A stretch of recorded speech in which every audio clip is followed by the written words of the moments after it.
Hello everyone! We all know what it's like to be a DPS and start queuing up for dungeons and getting declines after declines and taking forever to get into groups. Well, today I'm going to go over some tips that are going to help you get into groups more frequently and faster because I plug a lot of my keys personally, and I'm a tank and I'm constantly looking for DPS, and we put up a queue.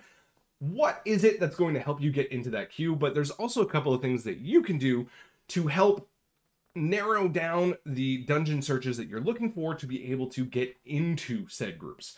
So the first one is you're going to need to download an add-on called Premade Group Filter. Now, there is a feature in this Premade Group Filter that's actually going to be applied to 10.2. So we're going to talk about that as a whole, which is you get to see what is in the composition that you're trying to plug into already. You can see, oh, it's a Protection Paladin, a Holy Priest, a Beastmaster Hunter, and a Havoc DH, or whatever, right? You're going to be able to see what it is. And this key feature is something you're going to have to start learning how to use. Let's say you are a hunter. Now, I know me, if I already have a hunter in the group, and I see another hunter apply to my key, there is like a 99% chance I'm not taking that second hunter. I like a more balanced composition, and seeing 5 different colors on that party frames, that's just me. I've also had extremely bad luck with, multiple hunter groups, but this goes for everything. If I already have a Ret Paladin, chances are I'm not taking a second. If I'm a Vengeance Demon Hunter, I'm probably not taking a Havoc Demon Hunter. Balanced comp. I like seeing a colorful party frame, and I know a lot of other people do as well.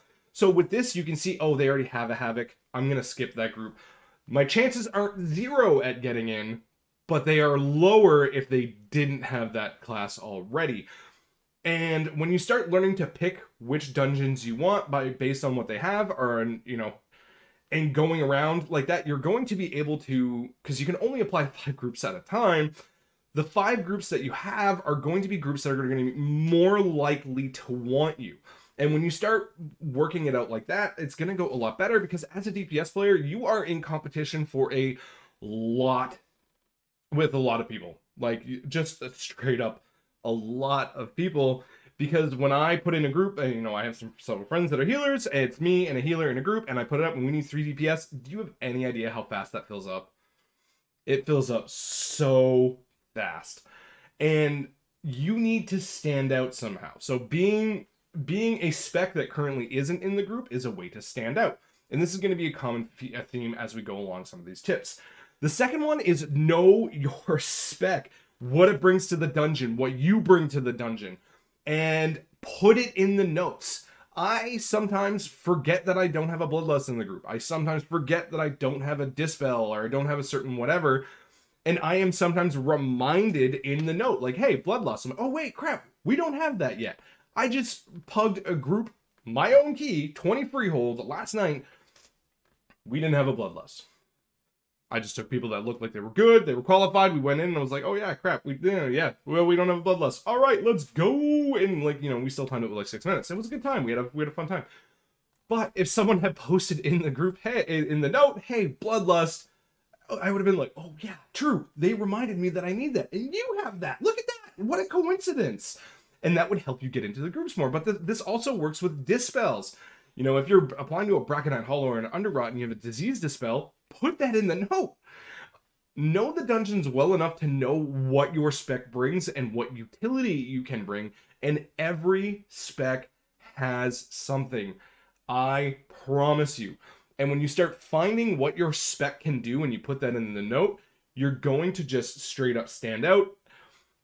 And it's going to help you get into groups a little bit better. And don't just leave the same note for everyone of Bloodlust Brez. We've seen it all before, right? Add something different. Add something fun. Add something that is niche and weird or whatever. And that's how you start getting noticed a little bit more. Third, do the work. So many times have I seen people apply for keys that they have no business being in their IO, their main IO. All of it is just like, why are you even trying to get into a 17? The highest you have is an 11. Maybe your Raider IO hasn't caught up to you yet for, your main, and it hasn't applied it to your alt or whatever. But that is sometimes it's just people trying to get into stuff that's way too high for their level. And I'm sorry, yes, I know you want that big IO jump, but guess what? When you're a DPS player, you have to put in the work, okay? Try and find any little bit of IO that you can get to kind of increase that score. But there's also something else that I personally look at, and I know a lot of other people do, is how many timed runs do you have? For example, if I'm in a 20 and I see someone that has maybe a little bit more IO, but like maybe a little bit more IO, but they have like only 2 timed 20s and they have everything like plus 19. And then I find someone else that has, you know, around the same IO, but they have a lot more timed 20s. You start balancing things out and they're like, well, this guy's been in a lot more 20s and there is that jump there. But the more timed runs you have is going to show when you pug into a group, there is a very good chance that that run just gets timed. If you look at mine, we're probably in the hundreds of timed runs between certain dungeon brackets and all those fun things. And that does play a factor into looking like you're going to get done and get in. Sorry. So that is something that like you should really just do the work. If you cannot find a key that gives you any IO whatsoever, go find a run you know you can time. You can just go and absolutely crush. And I don't mean necessarily at the lower level, but if you're looking at the 18-19 bracket for some IO and you're still trying and you're just not getting into anything, go run a 16-17. Just go run it. Every time you do that, that gets another timed run added to that list, which puts that number up. And the higher that number is, the more likely you are going to be getting into keys, right? Because if you're still in the same, let's say you take 2 people that are 2400 and you're trying to get into a group that gives you that IO, the next thing I'm looking at is how many timed runs do they have in this bracket? And if one has 2 and one has 50, guess which one I'm taking? I'm taking the one that reliably has gotten way more timed keys in that bracket. Do the work. Lastly, and this is the stupidest one on the planet, have a funny name. Have a name that makes you stand out.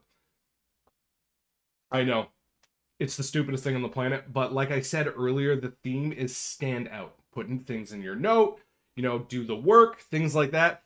But I've taken literally people that did not have, like, that had lower IO, less timed runs, and things like that sometimes, just because their name was absolutely banger. And you can come into my stream and ask, every single person in there has mostly seen that happen before. Because funny names are funny names. And I'm going to give you an example. We were doing 20 Halls of Infusion, and I was just looking for something. And we had some decent options coming in, and then a rep paladin called Winged Potato came in, and I just laughed. I'm like, Winged Potato, bro, there's no way I cannot take this guy. Like, there's just no way I cannot take a Winged Potato that's a paladin.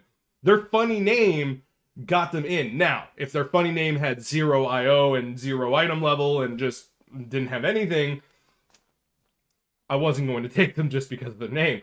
But they had several hundred less IO than some other people in that queue.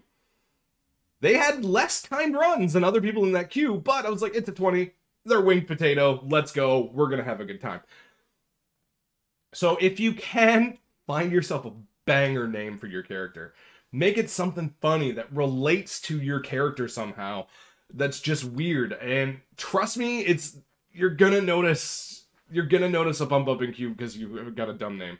And I'm sure that people that say they have ridiculous names, like there's a shaman in our guild called Barako Shama. Things like that. I'm sure that person gets into the group because people see the name and laugh. That is what I have for you today. Good luck pugging out there. Happy tanking.